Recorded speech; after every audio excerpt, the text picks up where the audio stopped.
Hello दोस्तों, नमस्कार। Dream campus में आपका स्वागत है। मैं हूं शिवजीत सिंह। दोस्तों, इसके पहले के लेक्चर में हम governance, good governance, citizen charter ये सब चीज़ें देख चुके हैं। आज के इस लेक्चर में हम देखेंगे कि ई गवर्नेंस क्या होता है। दोस्तों, जब हम सिटीजन चार्टर पढ़ रहे थे तो उस समय हमने बताया था कि सिटीजन चार्टर को और इम्प्रूव करने के लिए, उसको और प्रभावी ढंग से लागू करने के लिए जो एक चीज़ सबसे ज़्यादा ज़रूरी है वो है आईसीटी, मतलब इंफॉर्मेशन एंड कम्युनिकेशन टेक्नोलॉजी।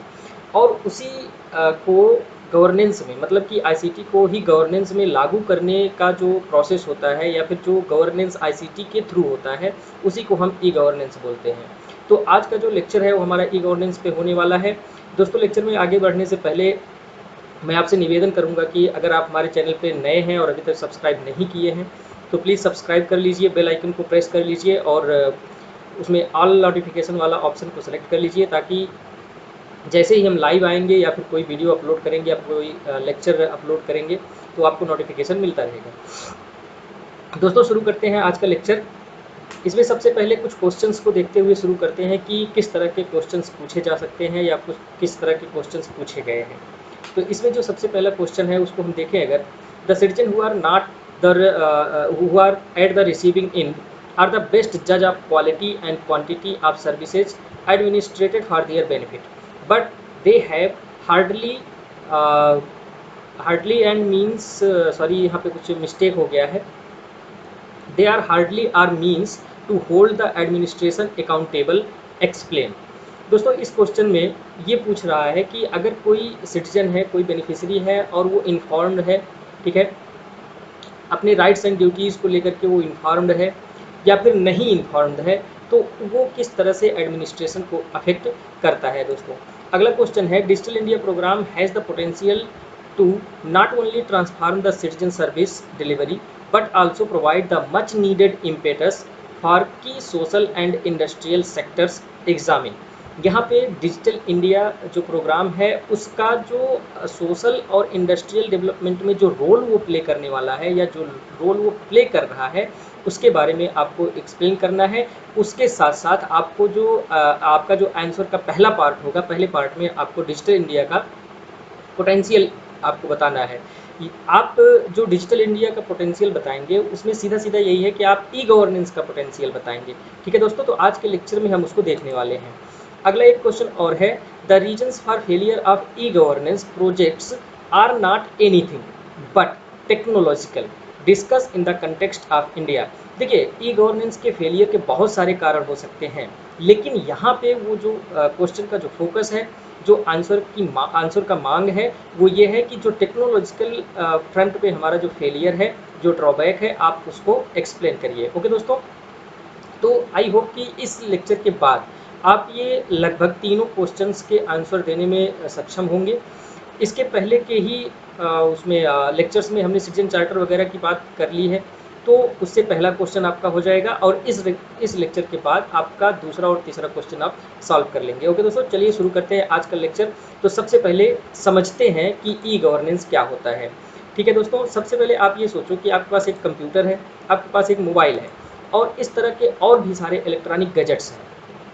ठीक है, दूसरे साइड में आपके पास कोई गवर्नमेंट डिपार्टमेंट है।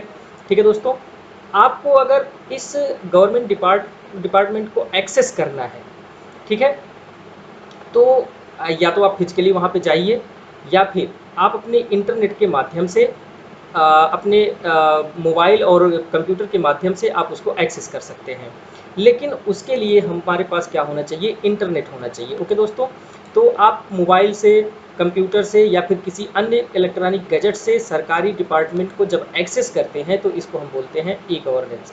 और ये जो एक्सेस होता है ये न केवल आप उसके बारे में इंफॉर्मेशन ले सकते हैं, बल्कि और भी सारी चीज़ें हैं जो आप वहाँ पे आरटीआई फाइल कर सकते हैं, वहाँ पे आप इनकम टैक्स फाइल कर सकते हैं। बहुत सारी ऐसी चीज़ें हैं जो आप सेवाएं वहाँ से ले सकते हैं। तो जो ये माध्यम होता है हमारा किसी भी गवर्नमेंट बॉडी को एक्सेस करना थ्रू द इंटरनेट, ठीक है, with the help of information and communication technology, this process is called as the e governance. मतलब कि गवर्नमेंट का काम आप इंटरनेट के माध्यम से कर रहे हैं, इसी को हम ई गवर्नेंस बोलते हैं। ओके दोस्तों, अगर इसका हम प्रॉपर डेफिनेशन देखें तो the use of information and technology the use of information and communication technology in the governance such as wide area network, internet, mobile computing etc.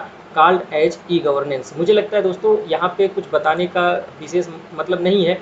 हमने पहले ही कहा कि जो ICT है उसको अगर गवर्नेंस में हम यूज कर रहे हैं तो उसको हम बोलते हैं ई-गवर्नेंस। ओके दोस्तों, आगे बढ़ते हैं।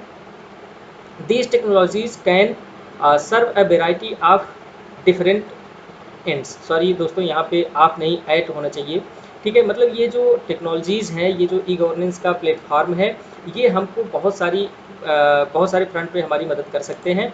जैसे कि बेटर डिलीवरी ऑफ सर्विस। कैसे? मान लीजिए आप कोई इंटरनेट के थ्रू काम कर रहे हैं, आपको एक्सेस करने आप फिजिकली प्रेजेंट नहीं होना है। एक साधारण सा आप उदाहरण ले लीजिए कि आपको अगर बिजली का बिल जमा करना है तो आपको ऑफिस जाने की कोई ज़रूरत नहीं है, आपका बिजली का बिल ऑनलाइन पे हो जाएगा। ओके दोस्तों, अगला है improved interactions with business and industry. देखिए कई बार ऐसा होता है कि किसी भी ऑफिस में अगर आप जा रहे हैं तो वहाँ पे बहुत सारे लोग होते हैं जो हेजिटेंट होते हैं कि जो ऑफिसर है वो कैसा है, उसका मूड कैसा है, उससे बात कैसे करें। इन सब चीज़ों में उसको हेजिटेशन महसूस होती है। लेकिन अगर आप ऑनलाइन होते हैं तो आप बेधड़क कोई भी बात होती है, कोई भी शिकायत होती है तो आप कह लेते हैं। तो इससे जो इंटरेक्शन होता है, इंटरेक्शन की जो क्वालिटी है वो इम्प्रूव हो जाती है ई-गवर्नेंस में। ओके दोस्तों, अगला है citizen empowerment through access to information. हमने इसके पहले भी बताया था कि अगर कोई सिटीजन इन्फॉर्म्ड है, अगर उसको अपने राइट्स एंड ड्यूटीज़ के बारे में पता है तो इसका मतलब कि वो इन्फॉर्म्ड है और एम्पावर्ड है। बिना आप अपनी राइट्स और ड्यूटीज़ को जाने हुए एम्पावर नहीं हो सकते हैं। ओके दोस्तों, अगला जो है more efficient government management. Government का मैनेजमेंट भी, जो गवर्नेंस बॉडी है उसका मैनेजमेंट भी ICT के थ्रू और बेहतर किया जा सकता है। ठीक है दोस्तों, देखिए जितना सूटेबिलिटी हमको आम जनता को ICT देती है उतनी ही सूटेबिलिटी ये ICT गवर्नमेंट को भी देती है। ओके दोस्तों, तो उनका जो मैनेजमेंट है गवर्नमेंट का वो भी मैनेज किया जा सकता है। ठीक है, जस्ट अ मिनट। हाँ, उसके बाद अगर हम देखें तो जो ई-गवर्नेंस है उसके पॉजिटिव आउटकम्स क्या क्या हो सकते हैं, मतलब ई-गवर्नेंस से हमको क्या क्या सहायता मिल सकती है। ओके दोस्तों, तो इसमें सबसे पहले देखिए कर्ब करप्शन। ऑब्वियसली अगर सब कुछ ऑनलाइन हो जाएगा तो फिजिकल इंटरेक्शन की कोई बात ही नहीं आएगी। और जब तक देखिए दोस्तों जो फिजिकल इंटरेक्शन होता है एम्प्लाई में, सॉरी सर्विस प्रोवाइडर में और जो सर्विस को ले रहे हैं उनके बीच में, वहाँ पे करप्शन का चांस ज़्यादा बढ़ जाता है। लेकिन अगर आपकी सारी चीज़ें ऑनलाइन हो रही हैं तो वहाँ पे करप्शन क्या हो जाएगा, कम हो जाएगा। दूसरा, इंक्रीज्ड ट्रांसपेरेंसी। सीधी सी बात है कि अगर ये कहा जाए कि गवर्नमेंट के सारे डिसीजंस, एक्शंस और पॉलिसीज और उसके पीछे जो ऑब्जेक्टिव है और उसके पीछे जो कारण है उन सब चीज़ों को पब्लिक में डिस्क्लोज करना है, तो इससे क्या होगा कि कोई भी चीज़, कोई भी एक्शन, कोई भी पॉलिसी, ठीक है, छोटे छोटे जो उसके न्यूएंसेस हैं वो सब भी लोगों को पता होंगी। इससे क्या होगा कि गवर्नमेंट हमारा जो है वो ट्रांसपेरेंट हो जाएगा। फिर उसके बाद ग्रेटर कन्वीनियंस। ऑब्वियसली कन्वीनियंस होता है कि आप घर बैठे अपना सारा काम कर सकते हैं, आप कोई RTI फाइल कर सकते हैं, अपना इनकम टैक्स पे कर सकते हैं, बिल पे कर सकते हैं, ठीक है। कोई अगर मान लीजिए आपको कोई कंपनी खोलनी है उसको रजिस्टर कर सकते हैं, तो बहुत सारी कन्वीनियंस हो जाती हैं ICT के थ्रू। उसके बाद रेवेन्यू ग्रोथ। ऑब्वियसली देखिए जब हम इंटरनेट के माध्यम से काम करते हैं तो हमको बहुत सारे जो फिजिकल इंफ्रास्ट्रक्चर है उनकी ज़रूरत नहीं पड़ती है, ठीक है। इससे क्या होगा कि जो गवर्नमेंट का रेवेन्यू है वो बच जाएगा, वो सेव हो जाएगा, जो कि वो फिजिकल इंफ्रास्ट्रक्चर में खर्च करता है हमेशा, उसके मेंटेनेंस में, उसके खरीदारी में, उसको सेटअप करवाने में, ठीक है, उसको इंस्टॉल करवाने में, ये सब जो है रेवेन्यू हमारा बच जाएगा। अगला है कास्ट रिडक्शन। ऑब्वियसली जब रेवेन्यू बचेगा, ठीक है, तो हमारा कास्ट भी कम होगा, क्योंकि ICT का जो अगर देखा जाए इसका जो कास्ट ऑफ ऑपरेशन होता है ये फिजिकल इंफ्रास्ट्रक्चर के कास्ट ऑफ ऑपरेशन से काफ़ी कम होता है। ठीक है दोस्तों, उसके बाद देखिए अब आ गया पोटेंशियल ऑफ ई-गवर्नेंस। जैसा कि क्वेश्चन में पूछा गया था कि डिजिटल इंडिया का जो पोटेंशियल है उसके बारे में आपको लिखना है। तो सबसे पहला जो पोटेंशियल है वो fast, convenient and cost effective service delivery. इस सब चीज़ के बारे में हम देख चुके हैं कि कैसे वो फास्ट होगा, कैसे वो कन्वीनियंट होगा और कैसे वो कास्ट इफेक्टिव होगा, तो यहाँ पर बहुत ज़्यादा एक्सप्लेन करने की ज़रूरत नहीं है। ओके दोस्तों, अगला है transparency, accountability and reduced corruption. इस चीज़ को हम लोग देख चुके हैं, तो इसमें बहुत ज़्यादा डिस्कस करने की ज़रूरत नहीं है। एम्पावरिंग पीपल थ्रू इन्फॉर्मेशन, ये चीज़ भी हम देख चुके हैं, तो इसमें भी कुछ एक्सप्लेन करने की ज़रूरत नहीं है। उसके बाद improve interface with business and industry, वापस से वही चीज़ है कि आपको अगर किसी भी बिजनेस और या इंडस्ट्री से इंटरफेस होना है, इंटरेक्ट करना है, तो उसका जो क्वालिटी होगा वो क्या होगा, और बेटर हो जाएगा और इम्प्रूव होगा, इफेक्टिव होगा। ओके, अगला है देखिए ई गवर्नेंस के कुछ मॉडल्स हैं। आ, जैसे कि देखिए मॉडल्स का मतलब हम हमेशा आप लोग देखते हैं कि G2G हो रहा है, G2C हो रहा है, G2B हो रहा है, G2E हो रहा है, ये सब चीज़ें आप ई गवर्नेंस में पढ़ते हैं। लेकिन बहुत हमने देखा है कि बहुत सारे लोग ऐसे हैं जिनको इसका बेसिक कॉन्सेप्ट जो है वो नहीं पता है। तो दोस्तों मैं बता दूं कि ये जो है गवर्नमेंट टू सिटीजन, ये एक ई गवर्नेंस का मॉडल है कि जिसमें गवर्नमेंट डायरेक्ट सिटीजन से कनेक्ट होता है। ओके दोस्तों, मतलब ये कि इस मॉडल के तहत गवर्नमेंट का सिटीजन के साथ डायरेक्ट इंटरेक्शन होता है। दूसरा जो है गवर्नमेंट टू गवर्नमेंट, मतलब इसमें कि एक गवर्नमेंट दूसरी गवर्नमेंट के साथ कनेक्ट होता है। जैसे मान लीजिए कि सेंट्रल गवर्नमेंट है वो स्टेट गवर्नमेंट के साथ कनेक्ट हो रहा है, तो इसको हम गवर्नमेंट टू गवर्नमेंट इंटरेक्शन बोलते हैं, या government to government e governance model बोलते हैं। ओके दोस्तों, अगला है गवर्नमेंट टू बिजनेस। उसी तरह से जब गवर्नमेंट बिजनेस किसी बिजनेस कम्युनिटी से इंटरेक्ट करता है तो उसको हम गवर्नमेंट टू बिजनेस मॉडल बोलते हैं। अगला हमारा है गवर्नमेंट टू एम्प्लाई। डायरेक्ट अगर कोई गवर्नमेंट है वो अपनी एम्प्लाई से डायरेक्ट कनेक्ट होने के लिए कोई प्लेटफॉर्म डेवलप किया है तो उसको हम बोलते हैं government to employee governance model है। ओके दोस्तों, अभी तक देखिए इस सारे जो मॉडल्स हैं इस पर इंडिया में काम किया गया है। अब उसको हम एक एक करके देखेंगे। तो सबसे पहले हम देखते हैं कि जो गवर्नमेंट टू गवर्नमेंट इंटरेक्शन करने का प्लेटफॉर्म्स है, अभी तक उसके लिए भारत सरकार ने क्या क्या किया है, या फिर भारत में इसके लिए क्या कौन कौन से इनिशिएटिव्स लिए गए हैं। तो इसमें सबसे पहले कंप्यूटराइजेशन ऑफ ईच प्रोसेस। देखिए एक एक करके हम बहुत सारी चीज़ों का, गवर्नमेंट जो है बहुत सारी चीज़ों का कंप्यूटराइजेशन कर रहा है। मतलब कि आपको अगर ऑनलाइन कोई कंप्लेन करना है, आपको कोई रजिस्ट्रेशन करना है, आपको SEZ में कोई काम करवाना है, आपको बिजनेस स्टार्ट करना है, तो और गवर्नमेंट ऑफिस से डायरेक्ट इंटरेक्ट होना है, तो उसके लिए कोई ना कोई प्लेटफॉर्म जरूर है, कोई ना कोई वेबसाइट जरूर है जिसके थ्रू आप डायरेक्ट इंटरनेट के थ्रू कनेक्ट हो सकते हैं। ठीक है दोस्तों, उसके बाद प्रगति प्लेटफॉर्म्स हम देखते हैं कि PM हमेशा जो है स्टेट गवर्नमेंट के साथ डिस्कस करते हैं, किसके थ्रू, प्रगति प्लेटफॉर्म के थ्रू। ये भी एक गवर्नमेंट टू गवर्नमेंट मॉडल है आपका ई गवर्नेंस का। ठीक है, उसके बाद प्रोजेक्ट सशक्त। दोस्तों प्रोजेक्ट सशक्त ये न्यूज़ में भी है, इसलिए मैं इस पर यहाँ पे इसको बता नहीं रहा हूँ। ये आपसे हम्बल रिक्वेस्ट है कि आप जो है इसके बारे में हमको बताइए कि आप इसके बारे में क्या जानते हैं। ओके दोस्तों, चूँकि देखिए एक्सप्लेन अभी मैं बता दूं, लेकिन मैं ये सोच रहा हूँ कि मुझे भी ये पता चले कि आप करंट से कितना अपडेटेड हैं। ओके दोस्तों, एक चीज़ और है कि अगर आपको ऐसा लग रहा है कि कुछ बोरिंग हो रहा है या फिर कुछ आपको नहीं समझ में आ रहा है तो आप वीडियो को आखिरी तक देखिए। ये वीडियो जैसे जैसे ही आगे बढ़ता जाएगा वैसे वैसे आपके लिए और इंटरेस्टिंग होता जाएगा। ओके दोस्तों, अगला जो है जेम पोर्टल।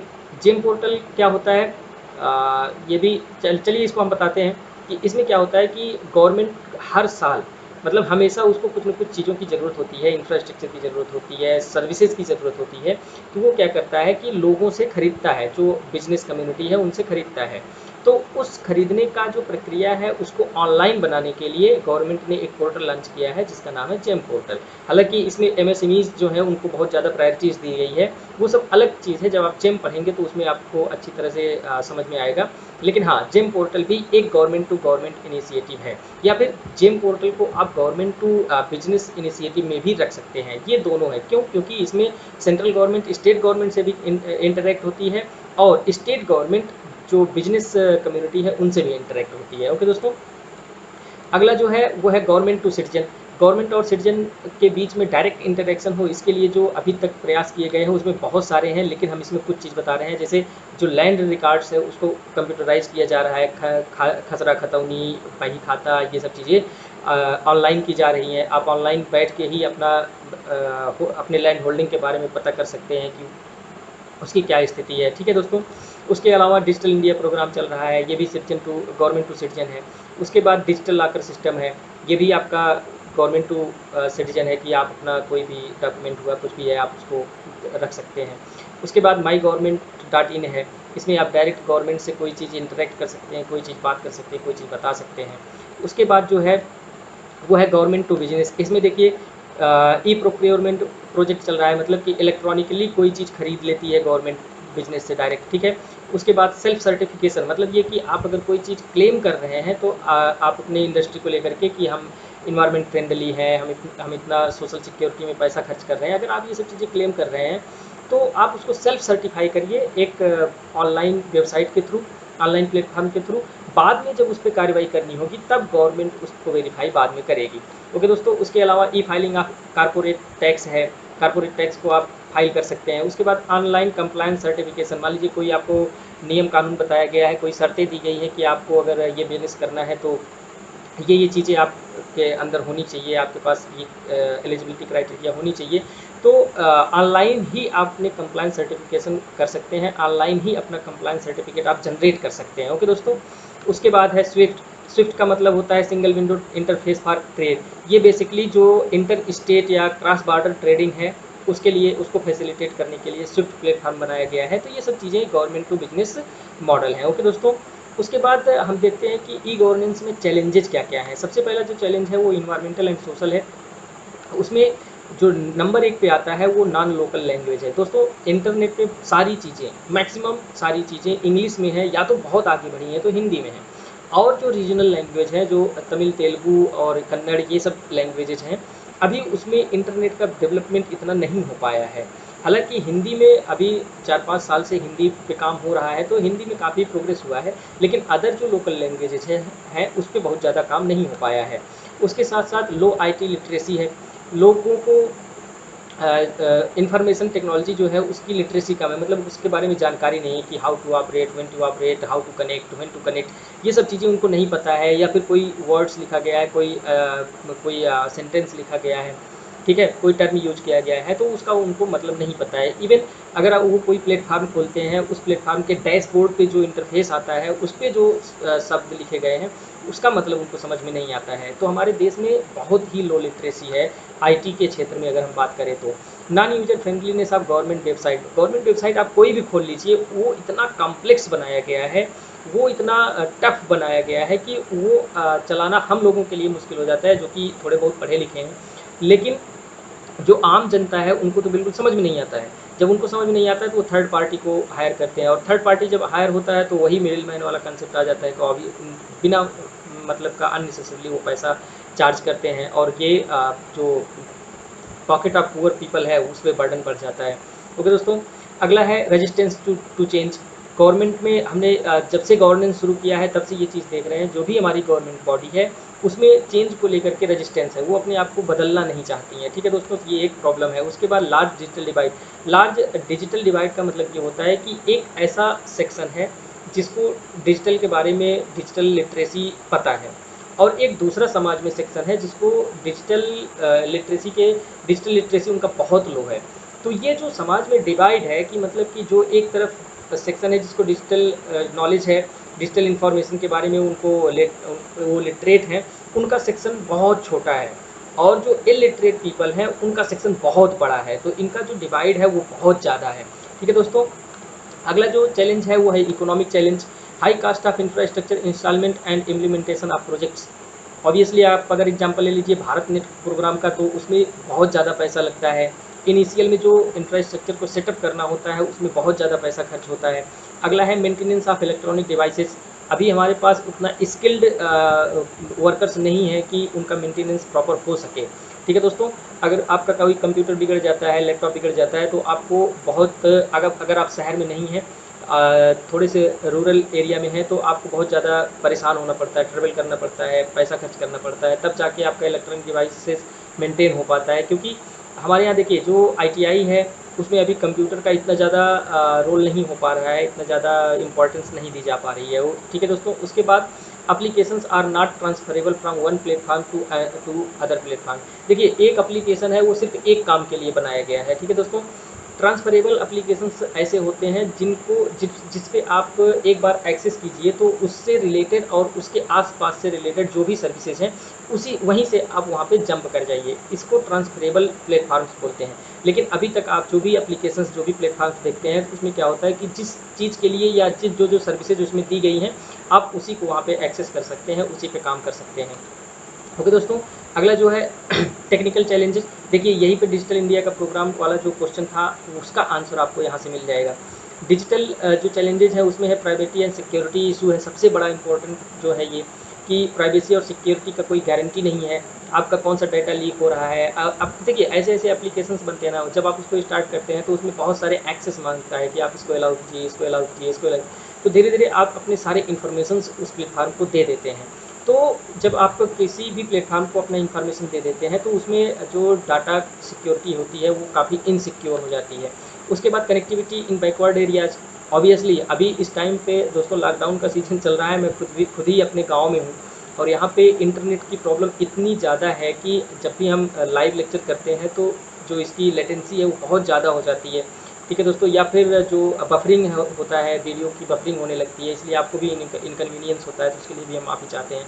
खैर मैं क्या माफ़ी चाहता हूँ, ये सिस्टम ये है कि बैकवर्ड एरिया में वही चीज़ हम पढ़ रहे हैं, कनेक्टिविटी का इशू है। उसके बाद non availability of local language, देखिए एप्लीकेशंस मैक्सिमम हिंदी या इंग्लिश में है, लोकल लैंग्वेजेस का प्रयोग नहीं हो पा रहा है, या वेबसाइट्स जो हैं वो इंग्लिश या हिंदी में है।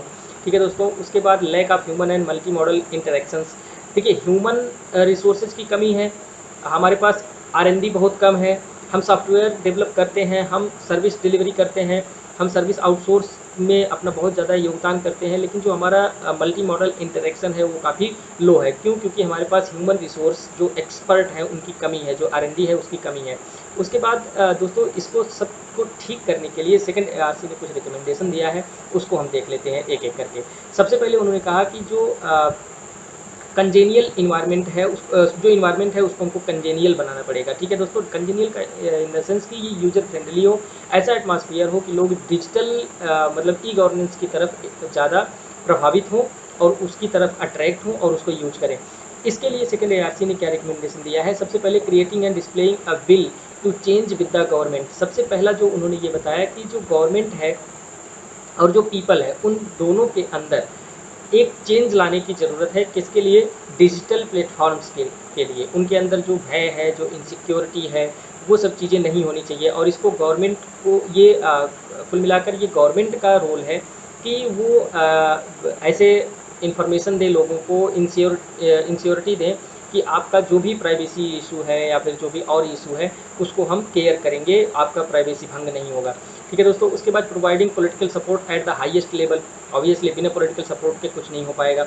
अगला जो है incentivising e governance, e governance के जितने भी प्लेटफॉर्म्स हैं, चाहे वो प्राइवेट हैं चाहे पब्लिक हैं, उनको इनसे इंसेंटिवाइज कीजिए, मतलब कि उनको और प्रोत्साहन दीजिए, उनको प्रोत्साहित कीजिए, उनको फाइनेंशियल असिस्टेंस दीजिए, कोई अगर उनको एक्सपर्ट ओपिनियन चाहिए तो उसको प्रोवाइड करवाइए, तो इस तरह से उनको इंसेंटिवाइज कीजिए। उसके बाद creating awareness in the public with a view to generating a demand for change, obviously बिना पीपल के अवेयर हुए कुछ नहीं हो सकता है। उसके बाद business process re engineering, business process जो हमारा है उसको री इंजीनियरिंग करने की ज़रूरत है, यानी कि जो उनका प्रोसेस है, जो उनका तरीका है काम करने का, उसको इस तरह से बनाना है ताकि वो यूज़र फ्रेंडली हो सके और उसको डिजिटली कनेक्ट किया जा सके। ठीक है दोस्तों, उसके बाद capacity building and creating awareness. वापस देखिए, कैपेसिटी बिल्डिंग में सिर्फ गवर्नमेंट बॉडीज़ जो हैं उनकी कैपेसिटी बिल्डिंग नहीं करनी है, बल्कि उसके साथ साथ जो सिटीजन है, जो टारगेट ऑडियंस है, जो बेनिफिशरीज़ हैं, उनकी भी कैपेसिटी बिल्डिंग करनी है। कैसे? उनकी लिटरेसी को बढ़ा करके, उनका इनकम बढ़ा करके, उनका फाइनेंशियल स्टेटस बढ़ा करके। ठीक है दोस्तों, उनका जो पॉलिटिकल या फिर जो सोशल इंटरेक्शन है, सोशल स्टेटस है, उसको बढ़ा करके, ठीक है, कॉन्फिडेंस बढ़ा करके, इस सब चीज़ों से उनका जो है कैपेसिटी मेंटेन करना है, कैपेसिटी को बिल्ड करना है। उसके साथ साथ वापस से वही चीज़ है, अवेयरनेस को जनरेट करना है। ठीक है दोस्तों, अगला जो है डेवलपिंग टेक्नोलॉजिकल सॉल्यूशंस, अगर कोई भी प्रॉब्लम हो रही है तो उसको टेक्नोलॉजिकली हम कैसे सॉल्व कर सकते हैं, इसको डेवलप करने की ज़रूरत है। उसके बाद monitoring and evaluation, most important thing, आप जो भी काम कर रहे हैं उस पर लगातार क्लोज आई रखिए, मतलब कि उसकी मॉनिटरिंग करिए और इवैल्यूएट कीजिए खुद के कार्य को कि कितना हमने सोचा था और कितना किया है और इसमें क्या क्या कमियां हैं और इसमें क्या क्या करने की ज़रूरत है। ओके दोस्तों, उसके बाद public private partnership, PPP model is the most important thing when you comes about the government services. आप हमेशा जहाँ पे भी आपको ऐसा लगे कि ये नॉन कोर सेक्टर है या नॉन सोशल वेलफेयर सेक्टर है, आप वहाँ पे तुरंत प्राइवेट सेक्टर्स को इन्वॉल्व कीजिए ताकि आपको एक्सपर्टीज़ मिल सके, बेटर मैनेजमेंट मिल सके, क्वालिटी ह्यूमन रिसोर्स मिल सके, क्वालिटी रिसर्च एंड डेवलपमेंट मिल सके। ठीक है दोस्तों, तो प्राइवेट पार्टनरशिप बहुत ही इम्पॉर्टेंट है ई गवर्नेंस को इफेक्टिव बनाने के लिए, इम्प्रूव करने के लिए। ठीक है, उसके बाद protecting critical information infrastructure assets, जो भी प्राइवेसी का इशू है उसके लिए हमको एक ऐसा इंफ्रास्ट्रक्चर डेवलप करना चाहिए जिसमें कि हम जो भी डाटा है हमारे पास, जो भी प्राइवेसी का इशू है उसको हम प्रोटेक्ट कर सकें। ओके, उसके बाद mission mode project on computerisation of land record. हमने बताया कि लैंड रिकॉर्ड का जो कंप्यूटराइजेशन प्रोसेस है वो चल रहा है, लेकिन दोस्तों अभी जो उसका पेस है, जो स्पीड है वो बहुत कम है, बहुत सॉरी जो वो उसका पेस है वो बहुत स्लो है। तो सेकेंड एआरसी का कहना ये है कि ये जो प्रोजेक्ट चल रहा है इसको जल्दी से जल्दी कंप्लीट कीजिए, क्योंकि बहुत सारी विवाद ऐसे हैं, बहुत सारी चीज़ें ऐसी हैं जो इसी की वजह से हमारे यहाँ व्याप्त हैं। तो इसको ख़त्म करने की ज़रूरत है, और ये ख़त्म तभी होगा जब हम जितने भी लैंड रिकॉर्ड का कंप्यूटराइजेशन प्रोग्राम है उसको शीघ्रता से ख़त्म कर दें।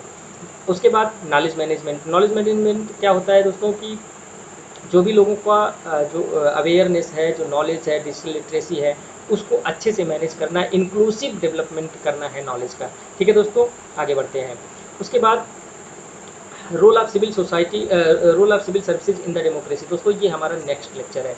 अभी तक जो हम डिजिटल इंडिया या ई गवर्नेंस के बारे में पढ़ रहे थे, उसमें जो सिविल सर्विसेज है ना, उसका बहुत बड़ा रोल है। आखिर में हम जो हमारा गवर्नेंस होता है वो हम सिविल सर्वेंट के माध्यम से ही करते हैं।